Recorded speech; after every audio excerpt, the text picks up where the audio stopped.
सर्व सौभाग्यवती स्त्रियांचा आवडीचा सण म्हणजे मकर संक्रांत. म्हणूनच नवीन वर्ष सुरू झालं आणि संक्रांत जवळ आली की स्त्रियांच्या चर्चा सुरू होतात की यावर्षी मकर संक्रांत कोणत्या रंगावर आली आहे किंवा कोणत्या रंगाचे कपडे यावर्षी आपल्याला वर्ज्य करायचे आहेत. कारण फार पूर्वीपासून आपण ऐकत आलो आहोत की ज्या कपड्यांमध्ये संक्रांती देवी विराजमान होते त्या रंगांचे कपडे किंवा त्या रंगाची वस्त्र आपण घालायची नसतात.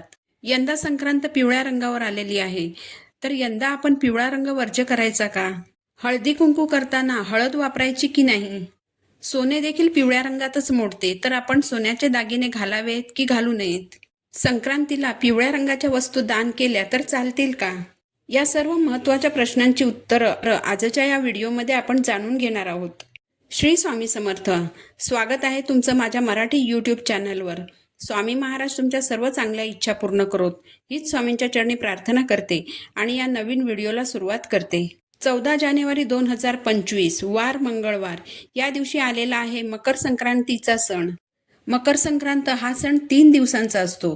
मकर संक्रांतीच्या अगोदर येतो तो म्हणजे भोगीचा सण आणि मकर संक्रांतीच्या दुसऱ्या दिवशी येते ती म्हणजे किंक्रांत. अशा प्रकारे 13 जानेवारीला भोगी हा सण, 14 जानेवारीला मकर संक्रांत आणि 15 जानेवारीला किंक्रांत, अशा प्रकारे 3 दिवस आपण हा सण साजरा करत असतो.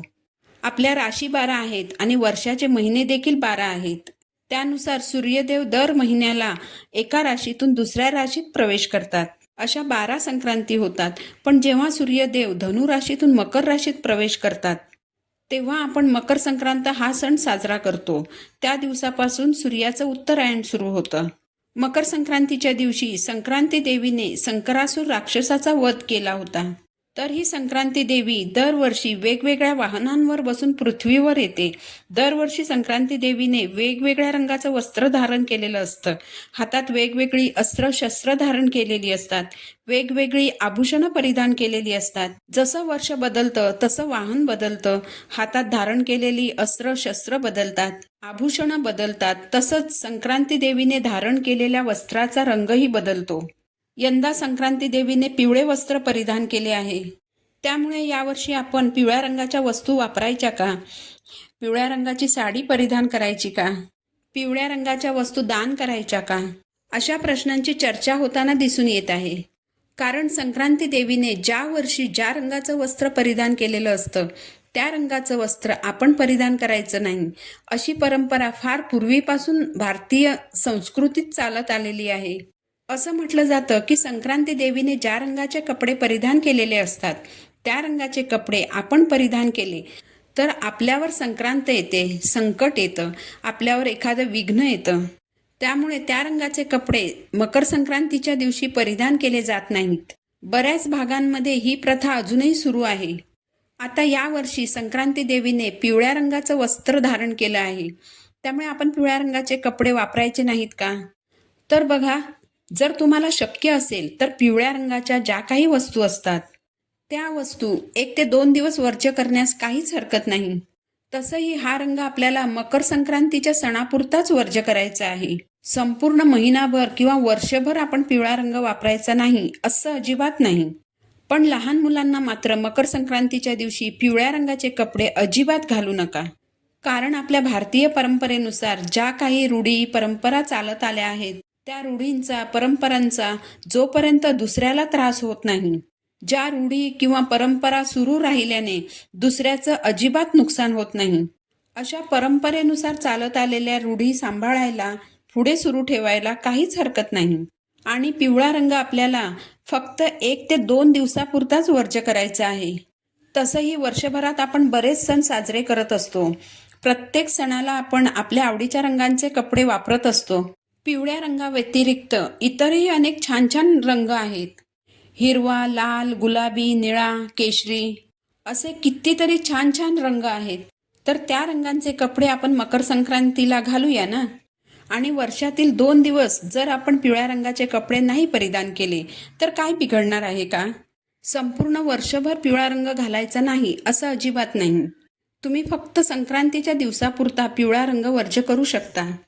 पण जर तुमचा ज्योतिषशास्त्राचा गाढा अभ्यास असेल, तुम्हाला त्यातलं सखोल ज्ञान असेल, पिवळा रंग परिधान केल्याने आपलं काहीच वाईट होणार नाही अशी जर तुमची खात्री असेल, किंवा मग पिवळा रंग वापरला तर आपल्यावर एखादं संकट येतं, ही अंधश्रद्धा आहे असं जर तुम्हाला वाटत असेल तर तुम्ही जरूर पिवळ्या रंगाचं वस्त्र परिधान करा.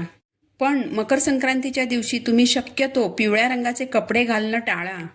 तुम्ही इतर दिवशी त्या रंगाचे कपडे वापरू शकता. याचा अर्थ पिवळा रंग अशुभ आहे असं अजिबात नाही. फक्त हा रंग आपल्याला संक्रांतीच्या सणापुरता वर्ज्य करायचा आहे. खरं तर पिवळा रंग हा खूप शुभ रंग आहे.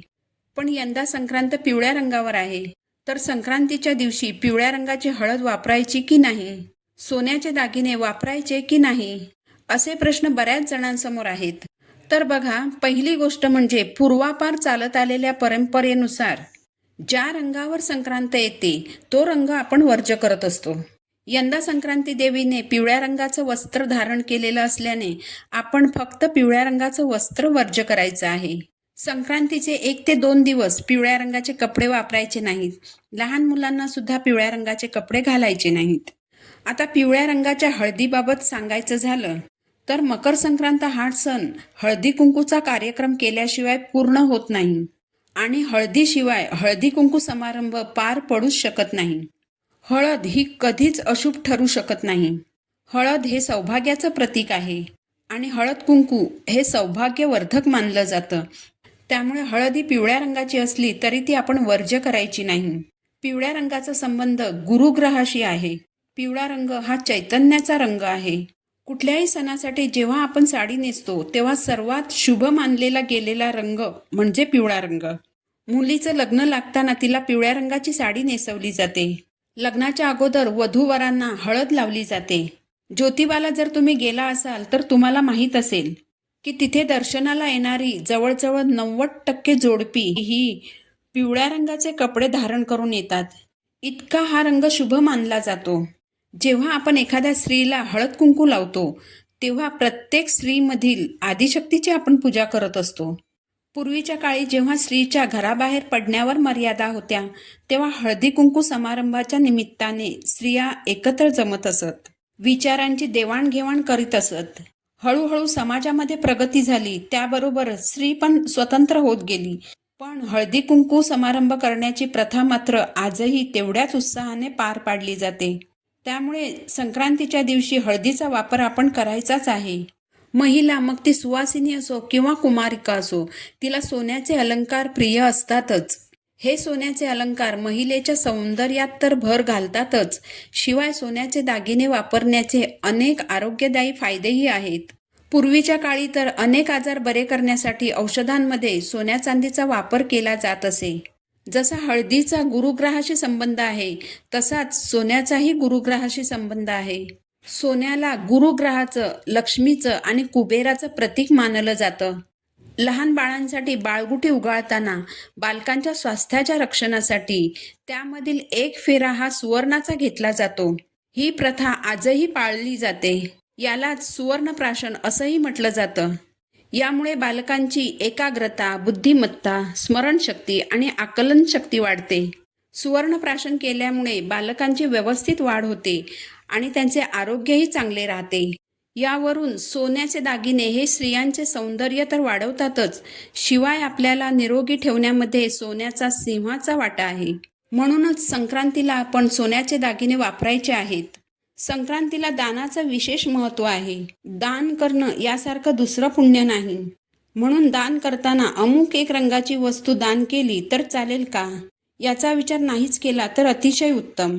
तुम्ही पिवळ्या रंगाची केळी जरूर दान करू शकता. तसंच इतरही पिवळ्या रंगाच्या वस्तू तुम्हाला दान करायच्या असतील तर त्या देखील तुम्ही दान करू शकता. तुम्ही हळदी कुंकूचा कार्यक्रम करू शकता. संक्रांतीला तुम्ही सोन्याचे दागिने वापरू शकता. फक्त या संक्रांतीला तुम्ही पिवळ्या रंगाची साडी, पिवळ्या रंगाचे कपडे, पिवळ्या रंगाचे वस्त्र परिधान करू नका. संक्रांतीसाठी जो ओवसा आपण तयार करतो त्यामध्ये पिवळसर रंगाचा ऊस असतो, पिवळ्या रंगाची बोरं असतात. आता या वस्तू पिवळ्या रंगाच्या जरी असल्या तरी पण या सर्व वस्तू नैसर्गिक असतात, तर या वस्तू देखील तुम्ही वापरू शकता. संक्रांती देवीने पिवळं वस्त्र धारण केलेलं असल्याने आपण फक्त पिवळं वस्त्र वर्ज्य करायचं आहे. इतर ज्या ज्या वस्तू ज्या पिवळ्या रंगाच्या आहेत त्या आपण नक्कीच वापरू शकतो. कारण संक्रांत ही फक्त पिवळ्या वस्त्रावर आलेली आहे. ही माहिती जर तुम्हाला आवडली असेल तर व्हिडिओला लाईक करा, चॅनलला सबस्क्राईब करा. पुन्हा भेटू नवीन व्हिडिओसोबत. श्री स्वामी समर्थ.